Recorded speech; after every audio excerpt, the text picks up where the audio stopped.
आपको बताया chief metrologist सरदार सरफराज ने कहा है कि समुद्री तूफान की शिद्दत में कुछ कमी आई है। उन्होंने कहा कि कराची में खतरनाक सूरत हाल नहीं, साइक्लोन कराची के जनूब से निकल जाएगा। उनका मजीद कहना था कि इस वक्त समुद्री तूफान का रुख शुमाल की तरफ है, जो शुमाल मशरक की तरफ हो जाएगा। तूफान कैटी बंदर और भारतीय गुजरात से गुजरेगा या टकराएगा। सरदार सरफराज ने कहा कि कराची में आज हल्की और दरमियानी बारिश का इम्कान है, जबकि जुमे रात और जुमे को तेज बारिश का इम्कान है। ताकतवर समुद्री तूफान बाय पर जाए भारतीय रियासत गुजरात के सहल के करीब पहुंच गया, जबकि तेज रफ्तार गर्दलू हवाओं और समुद्री थपेड़ों से कम से कम 7 अफराद अपनी जानों से पहले ही हाथ धो बैठे। भारतीय मीडिया के मुताबिक मुंबई के तफरी सहली मकाम पर समुद्री तूफान के बाद 7 अफराद डूब गए।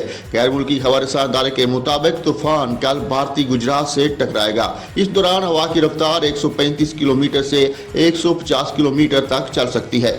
मंगल को बहरा अरब में ऊंची लहरों के साथ मूसलाधार बारिश और तेज हवाओं ने गुजरात के शहरी इलाकों को घेर लिया। दरख्त उखड़ गए और कई घरों की दीवारें गिर गईं।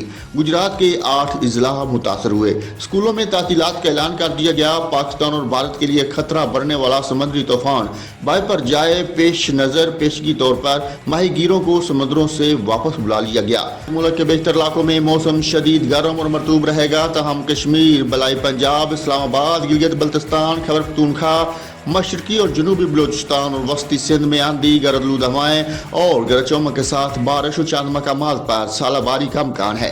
जरी सिंध में शदीद आंधी, गरजलूद हवाएं चलने और गरज चमक के साथ बारिश और चंद मकामात पर मूसलाधार बारिश का इम्कान है। मुल्क के मैदानी इलाकों में जखर आंधी चलने का इम्कान है।